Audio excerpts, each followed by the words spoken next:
Moms kitchen ল্যাবে সবাইকে স্বাগত। আজ আপনাদের সাথে শেয়ার করব দুটো পুরাতনী রেসিপি। বহুল প্রচলিত না হলেও স্বাদে কিন্তু অনবদ্য। তবে চলুন যাওয়া যাক বাগানে।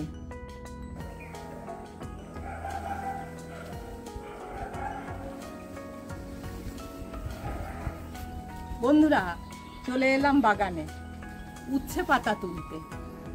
উচ্ছে তো একটা প্রচলিত সবজি, কিন্তু উচ্ছে পাতা তো অত প্রচলিত নয়, তাই উচ্ছে পাতা দিয়ে আমি একটা রেসিপি তৈরি করব। আমার বাগানে দেখুন কি সুন্দর উচ্ছে গাছ হয়েছে। উচ্ছে এখনো হয়নি, প্রচুর পাতা হয়ে গেছে, তাই কিছু পাতা তুলে নেব। তুললে পরে উচ্ছে গাছের জোরটা একটু কমবে, তাহলে উচ্ছে ধরবে। তাই কিছু পাতা তুলে নিই, আপনারা সঙ্গে থাকুন, দেখতে থাকুন।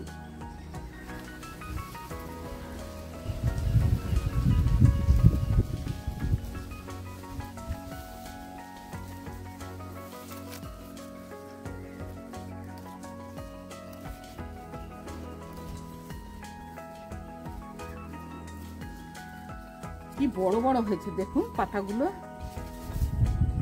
এই পাতা কিছুটা না কাটলে উচ্ছে হবে না, প্রচুর জোর হয়ে গেছে গাছ।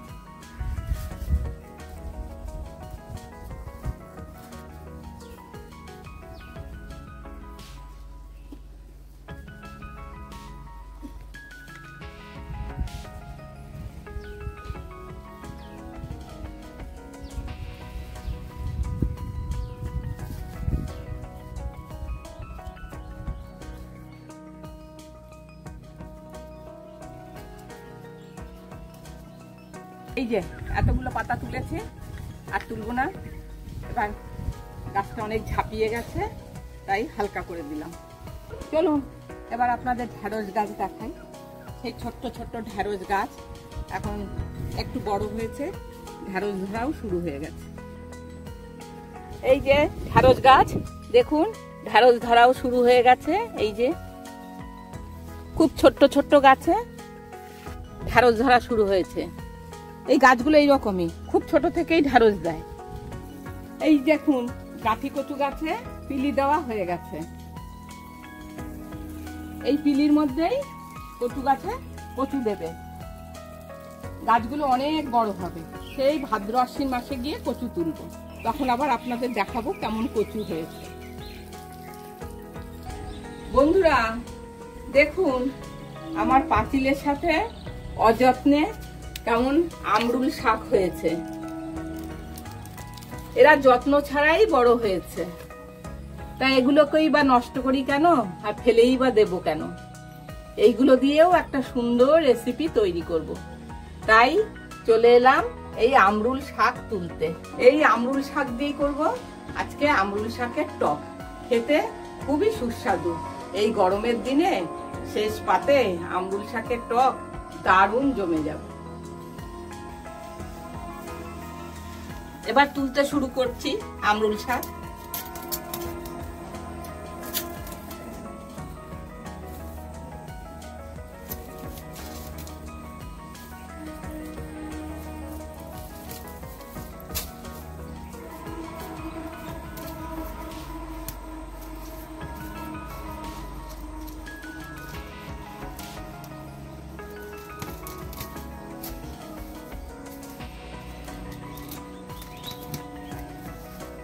বাড়ির আনাচে কানাচে এরকম কত শাক হয়ে থাকে,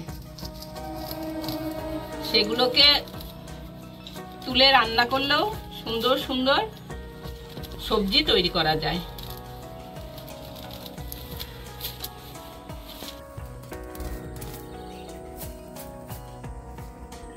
চলুন হয়ে গেছে আমরুল শাক তোলা, এবার ঘরে যাই, রেসিপি বানাতে হবে। আপনারাও সঙ্গে থাকুন। ঘরে এসে উচ্ছে পাতা ভালো করে ধুয়ে নেওয়া হয়েছে। এরপর একদম মিহি করে কুচিয়ে নিতে হবে। দেখুন মা কি অপূর্ব করে সমস্ত শাক কুচায়। মায়ের শাক কুচানো, লাউ কুচানো এগুলোতে খুব সুনাম আছে। একদম মেশিনের মতন কুচায়, যেন মনে হয় মেশিনও হার মেনে যাচ্ছে। খেয়াল করে দেখুন কেমন ঝিরিঝিরি ঝিরিঝিরি হয়ে পড়ছে। এত মিহি করে কুচানোর জন্য দরকার হয় ভীষণ ধারালো বটির, আর তার সঙ্গে তো সাহস অপরিহার্য।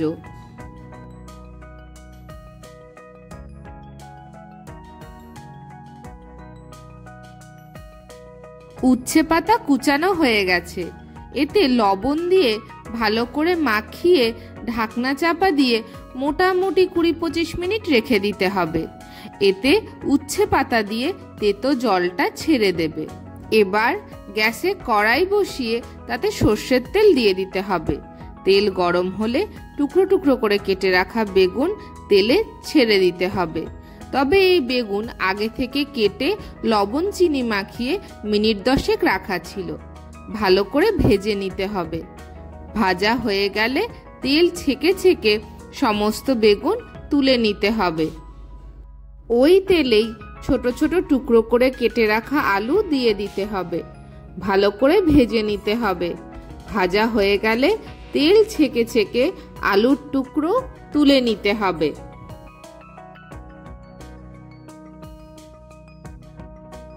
এতক্ষণে উচ্ছে পাতা প্রায় নরম হয়ে গেছে।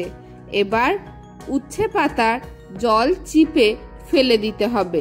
দেখুন লবণ মাখানোর ফলে কতটা তেতো জল বেরিয়ে গেছে। এইভাবে জল চিপে ফেলে দিলে উচ্ছে পাতার তেতো ভাব অনেকটাই কমে যায়। এবার ওই আলু ভাজা তেলেই আরো একটু তেল মিশিয়ে রাঁধুনি ফোড়ন দিয়ে দিতে হবে। এরপর জল চিপে ফেলা উচ্ছে পাতা দিয়ে একটু নাড়াচাড়া করে নিতে হবে। মিনিট 2 নাড়াচাড়া করে দিয়ে দিতে হবে সামান্য জল। এরপর সামান্য হলুদ দিয়ে ভালো করে মিশিয়ে ঢাকনা চাপা দিয়ে শাক মজে যাওয়া অবধি অপেক্ষা করতে হবে। এই সময় গ্যাসের ফ্লেম মিডিয়াম টু লো রাখবেন। কিছুক্ষণ পর ঢাকনা তুললে যখন দেখবেন শাক প্রায় সিদ্ধ হয়ে গেছে আর সামান্য জল আছে, তখন একটু নাড়াচাড়া করে দিয়ে দেবেন ভেজে রাখা আলু আর বেগুন। শাকের সাথে আলু আর বেগুন ভালো করে মিশিয়ে দিতে হবে। এবার এতে সামান্য চিনি আর লবণ দিয়ে আবারও ভালো করে মিশিয়ে নিতে হবে। শাকে কিন্তু লবণ মাখানো ছিল, তাই লবণটা দেওয়ার সময় একটু বুঝে দেবেন। ভালো করে নেড়েচেড়ে মিশিয়ে দিলেই তৈরি হয়ে গেল আলু বেগুন দিয়ে উচ্ছে পাতা ভাজা। এবার সার্ভিং প্লেটে নামিয়ে গরম গরম ভাতের সাথে দুপুরের লাঞ্চে প্রথম পাতে পরিবেশন করুন এই সুস্বাদু উচ্ছে পাতা ভাজা। অপূর্ব স্বাদ হয় এই উচ্ছে পাতা ভাজার। চলুন এবার দেখে নেওয়া যাক পরের রান্না। আমরুল শাকের টক বানানোর জন্য আমরুল শাক ভালো করে ধুয়ে নেওয়া হয়েছে। এবার এই শিকড় ডাঁটি শুদ্ধ আমরুল শাক একটা প্রেসার কুকারে দিয়ে দিতে হবে। এতে সামান্য জল আর অল্প লবণ দিয়ে প্রেসার কুকারের ঢাকনা আটকে 3-4টে সিটি দিয়ে সিদ্ধ করে নিতে হবে।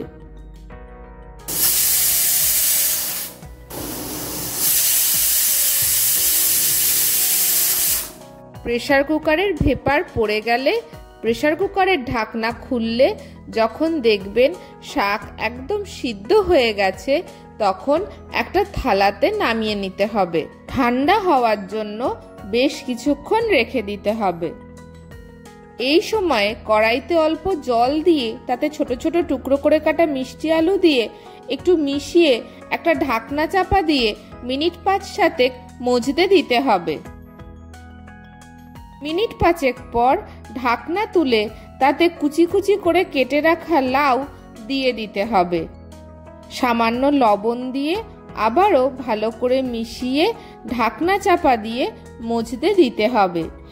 আমরুল শাকের একটা কষা ভাব আছে। মিষ্টি আলু আর লাউ এই কষা ভাবকে অনেকটাই কমিয়ে দেবে। যদি আপনাদের কাছে মিষ্টি আলু না থাকে তাহলে নর্মাল আলু দেবেন, আর লাউ না থাকলে পেঁপে দেবেন।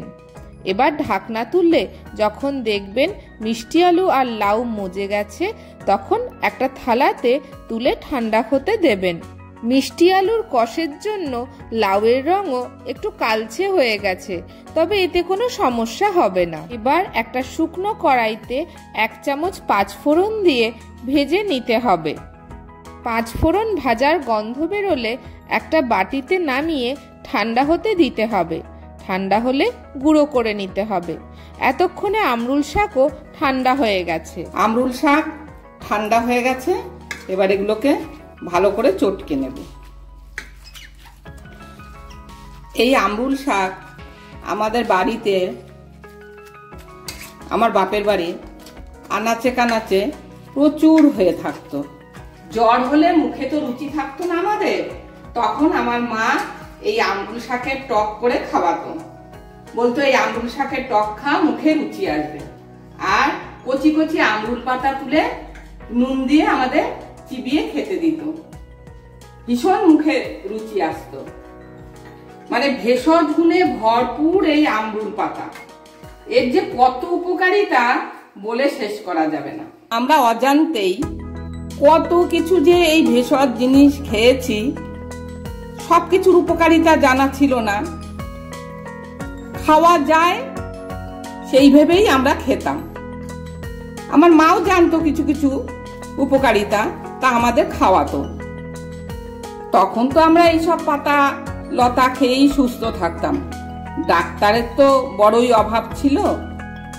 তা তখন জানেন তো এইসব লতা পাতায় কাজও হতো, এখন যেন এসবে আর কাজ হতে চায় না। গরমকালে এই আমরুল শাকের টক আর এক ধরনের আলু ভাজতো আমার মা, আমরা বলতাম টিপি টিপি আলু ভাজা।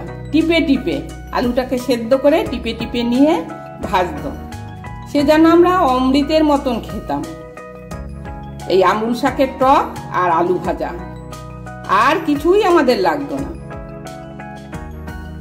আর তখনকার সময় আমার বাবা জ্যাঠা এনাদের দেখেছি তেতো দিয়ে শুরু করত আর টক দিয়ে শেষ করত।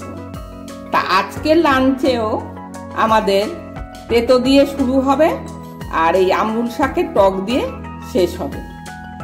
সঙ্গে থাকুন, দেখতে থাকুন কিভাবে করি। দেখুন চটকে চটকে এই যে কতটুকু হয়ে গেছে, আরো চটকাবো। এর শেকড় বাকড় কিচ্ছু ফেলবেন না, ডাটা কিচ্ছু ফেলতে হবে না, সব শুদ্ধ সেদ্ধ করে নেবেন। এর শেকড় থেকে শুরু করে পাতা ডাটা প্রত্যেকটাই উপকারী। দাঁড়ান, এটাকে আবার চটকে নেব, এই রসটা আলাদা করে নিই।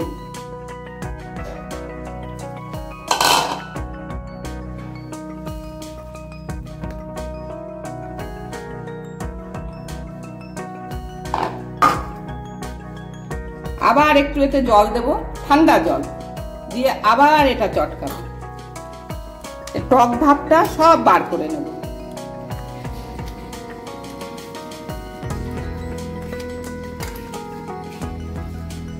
গ্রামের দিকে তো বাড়ির আনাচে কানাচে গুলো প্রচুর হয়ে থাকে, আর শহরের দিকে আপনারা খোঁজ করবেন, যারা শুধু শাক পাতা বিক্রি করে তাদের কাছে পেয়ে যাবেন। এটা দেখতে শুষ্নি শাকের মতন, কিন্তু পাতাগুলো শুষ্নি শাকের পাতা টক হয় না, আর এর পাতাগুলো টক।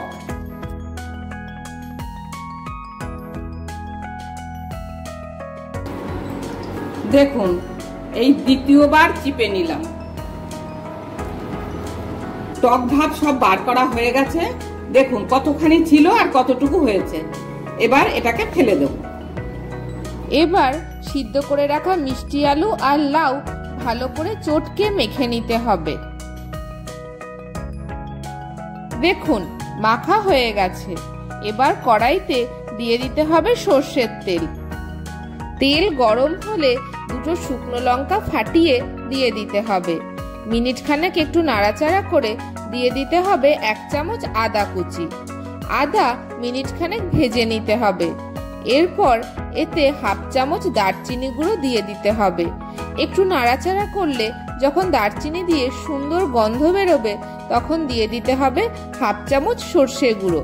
সর্ষে দেওয়ার পর সামান্য একটু নাড়াচাড়া করতে হবে, সর্ষে বেশি ভাজলে তিতো হয়ে যায়। এবার এতে খানিকটা ম্যাশ করা মিষ্টি আলু আর লাউ দিয়ে মশলার সাথে ভালো করে মিশিয়ে নিতে হবে।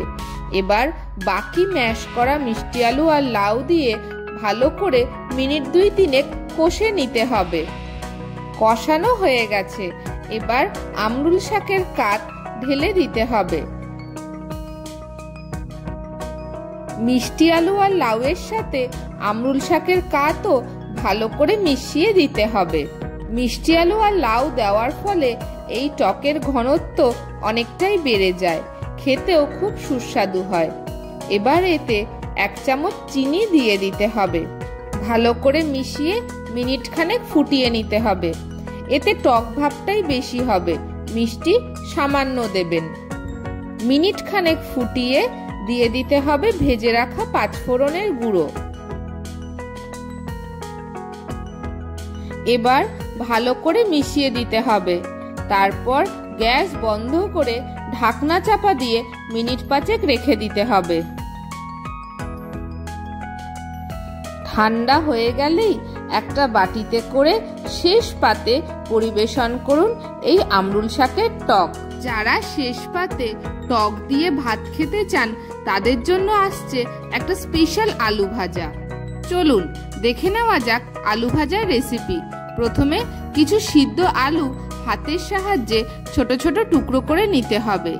নর্মাল আলু ভাজা দিয়েও আমরুল শাকের টক খেতে পারেন, তবে আমরুল শাকের টকের সাথে পারফেক্ট কম্বিনেশন হলো এই স্পেশাল আলু ভাজা। এতক্ষণে তেল গরম হয়ে গেছে, এবার টুকরো করা আলু তেলে দিয়ে দিতে হবে। হাই ফ্লেমে ভালো করে ভেজে নিতে হবে। এই সময়ে যদি ফ্লেম কমান তাহলে আলু জড়িয়ে যাবে আর পারফেক্টলি ভাজা হবে না। এইভাবে মিনিট 2-3 ভেজে দিয়ে দিতে হবে স্বাদ মতন লবণ। মিনিট খানেক মিশিয়ে নিয়ে আলুগুলোকে একটু সরিয়ে কড়াইয়ের মধ্যিখানটা ফাঁকা করে দিয়ে দিতে হবে অল্প সর্ষের তেল। ওতে 1/2 চামচ হলুদ দিয়ে দিতে হবে। হলুদটা একটু তেলে ভেজে নিয়ে আলুর সাথে আবারও ভালো করে মিশিয়ে নিতে হবে। এবার ভেজে রাখা শুকনো লঙ্কা হাতের সাহায্যে একদম গুঁড়ো গুঁড়ো করে নিতে হবে। দেখুন আলুতে কি সুন্দর একটা কোটিং পড়েছে। এবার ভেজে গুঁড়ানো শুকনো লঙ্কা ওতে ছড়িয়ে দিতে হবে। ভালো করে একটু মিশিয়ে দিতে হবে। এই পর্যায়ে বেশি ভাজলে তিতো হয়ে যাবে। এই আলু ভাজার বিশেষত্ব হলো আলু ভাজার উপরের অংশটা একটু কুরকুরে হয়, ভেতরের অংশটা একদম নরম আর জুসি হয়, খেতে অপূর্ব লাগে। আর বিশেষত আমরুল শাকের টকের সাথে তো একদম পারফেক্ট কম্বিনেশন। মেশানো হয়ে গেছে, এবার একটা সার্ভিং প্লেটে নামিয়ে নিতে হবে। গরমের দুপুরে শেষ পাতে আমরুল শাকের টকের সাথে একদম জমে যাবে।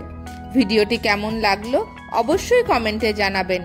লাইক, শেয়ার ও সাবস্ক্রাইব করে মমস কিচেন ল্যাবের পাশে থাকবেন। ভিডিওটি শেষ পর্যন্ত দেখার জন্য অসংখ্য ধন্যবাদ।